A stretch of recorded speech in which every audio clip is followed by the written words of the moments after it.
आप सभी पत्रकार साथियों को नमस्कार। आज की ये बेहद महत्वपूर्ण प्रेस कॉन्फ्रेंस दो मुद्दों को लेकर आयोजित की जा रही है। पहला मुद्दा जो उत्तर प्रदेश सरकार के द्वारा प्रदेश भर के लगभग 26,000 सरकारी स्कूलों को बंद करने की जो योजना है उसको लेकर है। दूसरा मुद्दा जो डुमरियागंज के अंदर वर्तमान समय में फागू शाह बाबा की मजार का जो प्रकरण है उस संबंध में है। सबसे पहले जो उत्तर प्रदेश की मौजूदा योगी आदित्यनाथ जी की सरकार है वो लगातार शिक्षा के क्षेत्र में विफल होती नजर आ रही है। जहां 2024 के अंदर योगी आदित्यनाथ जी की सरकार ने लगभग 27,000 मधुशालाएं खोलने का काम किया, वहीं 2025 के अंदर सरकार की योजना लगभग 26,000 सरकारी स्कूलों को बंद करने की है। सरकार बहुत जल्दबाजी में है। अधिकारी लगातार शिक्षकों के ऊपर, प्रधानाचार्य के ऊपर दबाव बनाने का काम कर रहे हैं कि पेयरिंग और मर्जिंग के नाम पर सरकारी स्कूलों को बंद किया जाए। अपने विश्वस्त सूत्रों के हवाले से जो मुझे खबर मिल रही है कि अकेले सिद्धार्थनगर के अंदर सरकार की इस मंशा के वजह से 641 सरकारी स्कूलों का भविष्य संकट में है। सिर्फ डुमरियागंज ब्लॉक के अंदर 52 स्कूल बंद होने की कगार पर पहुंचने वाले हैं। प्रधानाचार्य और शिक्षकों के ऊपर दबाव बनाया जा रहा है कि जो ग्राम शिक्षा समिति है उसकी सहमति लेकर विद्यालयों को बंद किया जाए। तो जहां भारतीय जनता पार्टी की सरकार, भारतीय जनता पार्टी के नेता लगातार देवालय के नाम पर झगड़ा करते हैं, आज वो विद्यालय बंद कराने पर आमादा हैं। हम उत्तर प्रदेश की सम्मानित जनता से, आप पत्रकार बंधुओं से यह आग्रह करते हैं, निवेदन करते हैं कि हम लोगों ने देवालय के नाम पे बहुत सारे झगड़े कर लिए, बहुत सारी कोशिशें कर ली। अब एक लड़ाई विद्यालय के नाम पर लड़ी जाए, क्योंकि जो सरकारी प्राथमिक विद्यालय हैं इसमें गरीब के बच्चे पढ़ते हैं, इसमें कमजोर तबके के बच्चे पढ़ते हैं। अगर इन सरकारी स्कूलों को बंद किया जाएगा तो इससे गरीब बच्चों को जो शिक्षा मिल रही थी उस पर प्रभाव पड़ेगा। दरअसल सरकार ने जो कदम उठाया है इससे साफ पता चलता है कि प्राइवेट स्कूलों के साथ सरकार की कोई अंदरूनी साठगांठ है, जिसकी वजह से आज सरकारी स्कूलों को पहले कमजोर किया गया।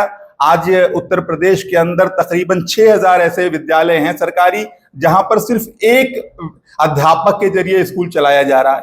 आप बताइए, एक अध्यापक 5 कक्षाओं को कैसे पढ़ा रहा होगा?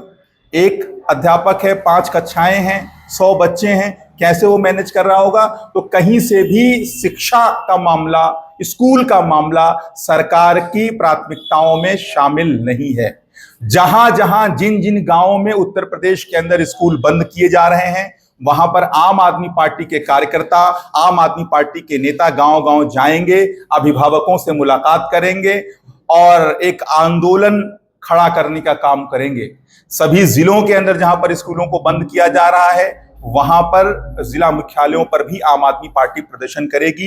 ये सीधे सीधे तौर पर जो राइट टू एजुकेशन एक्ट है उसका उल्लंघन है।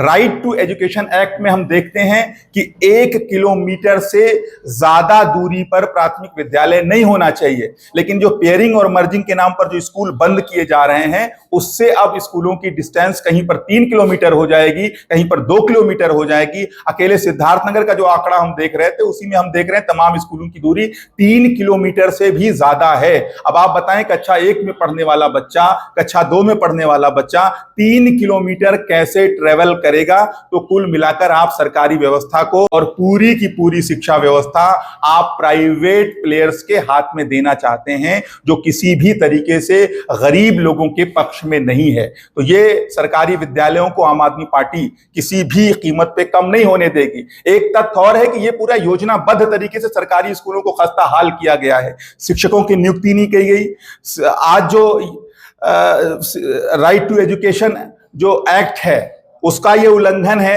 आप देखिए, जो दूसरी मैं इंपॉर्टेंट बात कह रहा था कि जो प्राइवेट स्कूल हैं वो जब बच्चा 4 साल का होगा तब एडमिशन ले सकते हैं। जो सरकारी स्कूल हैं वो 6 साल से पहले एडमिशन नहीं ले सकते बच्चे का। तो आप इसी से अंदाजा लगा सकते हैं कि जो बच्चा 3 साल तक प्राइवेट स्कूल में पढ़ लेगा वो फिर 3 साल बाद सरकारी स्कूल में दाखिला क्यों लेगा।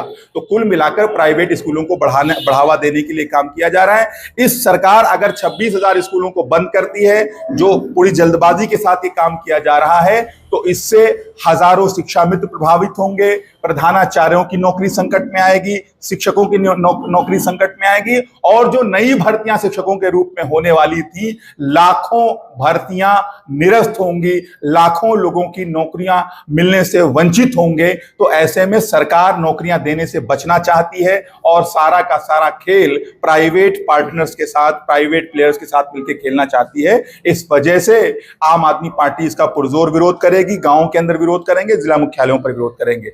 दूसरी जो इंपॉर्टेंट बात, जो डुमरियागंज का वर्तमान समय का ज्वलंत मुद्दा है, फागू शाह बाबा की जो मजार है वो पिछले 105 साल से वहां पर है। फागू शाह बाबा की जो मजार चौखड़ा के अंदर है, वहां पर हिंदू भी जाते हैं, मुस्लिम भी जाते हैं, हर धर्म संप्रदाय जाति के लोग वहां पर जाते हैं, उनकी आस्था का केंद्र है। और जो सबसे बड़ी बात यह रही है कि फागू शाह बाबा की मजार डुमरियागंज के अंदर हिंदू मुस्लिम एकता का प्रतीक है, हिंदू मुस्लिम एकता का स्मारक है। और शायद इसी वजह से यहाँ के पूर्व विधायक राघवेंद्र प्रताप सिंह जी को चिंता हो रही है, क्योंकि जहां पर हिंदू मुस्लिम साथ रहता है वहां पर इनके पेट में दर्द होने लगता है। और आम आदमी पार्टी का एक जिम्मेदार नेता होने के नाते मैं डुमरियागंज के लोगों से निवेदन करता हूं या आग्रह करता हूं कि डुमरियागंज को नफरत की राजनीति की प्रयोगशाला बनने से रोका जाए। डुमरियागंज अमन पसंद हिंदू मुसलमानों का इलाका रहा है। यहां पर सारे जात संप्रदाय के लोग, सभी धर्म पंथ के लोग एक साथ मिलकर रहे हैं, कल भी रह रहे थे, आज भी रह रहे हैं और आगे भी रहना है। जिस तरीके से डुमरियागंज के अंदर राघवेंद्र प्रताप सिंह जी लगातार नफरत की सियासत कर रहे हैं, दो समाज के बीच में खाई पैदा करने की कोशिश कर रहे हैं, मुसलमानों के बीच में डर और दहशत का माहौल बनाने की कोशिश कर रहे हैं, ऐसे वक्त में जो यहाँ की वर्तमान एमएलए हैं, उनकी जिम्मेदारी थी कि वो डुमरियागंज की आवाज बनकर सामने आती, दबे कुचलों की आवाज बनकर सामने आती। लेकिन ऐसा प्रतीत हो रहा है कि डुमरियागंज के अंदर वर्तमान विधायक ने पूर्व विधायक के सामने सरेंडर करके रखा है। वो किसी भी रूप में आवाज उठाने में ना तो उनका वो सक्षम दिख रही हैं और ना कोई मजबूत इच्छा शक्ति दिख रही है। ये बेहद दुर्भाग्यपूर्ण है कि 85,000 लोगों ने वोट किया था, जिसमें हिंदू भी शामिल थे, जिसमें मुस्लिम भी शामिल थे, और जो इस बार 85,000 लोगों ने वोट किया था वो सिर्फ और सिर्फ नफरत की सियासत को हराने के लिए किया था। लेकिन आज जिस तरह का रवैया वर्तमान विधायक का है, वो निश्चित रूप से पूरे क्षेत्र के अंदर लोगों में निराशा है। हिंदू भी उनसे निराश है, मुसलमान भी निराश है, और इस तरह की उम्मीद वर्तमान विधायक से नहीं की जा सकती है। इंडिया गठबंधन की वो हमारी साथी, और मैं तो कहता हूं कि डुमरियागंज के अंदर जो वर्तमान विधायक है वो इंडिया गठबंधन की नेता है। हम उनके साथ काम करने को तैयार हैं, उनके पीछे काम करने को तैयार हैं, उनके नेतृत्व में काम करने को तैयार हैं। बशर्त यह है कि नफरत की सियासत का मुकाबला वो डटकर करे, जिस तरीके से वो डर कर दब कर किसी अपनी दूसरे मामलों को लेकर जो वो बीच का रास्ता निकालना चाहती हैं, वो बच के निकलना चाहती हैं, ये कहीं से भी क्षेत्र के लिए ठीक नहीं है। अगर कोई जो क्षेत्र में चर्चाएं हो रही हैं वो बेहद हास्यास्पद हैं उनके विषय में, कि शायद कोई पुलिया का पेमेंट रुक जाएगा, शायद कोई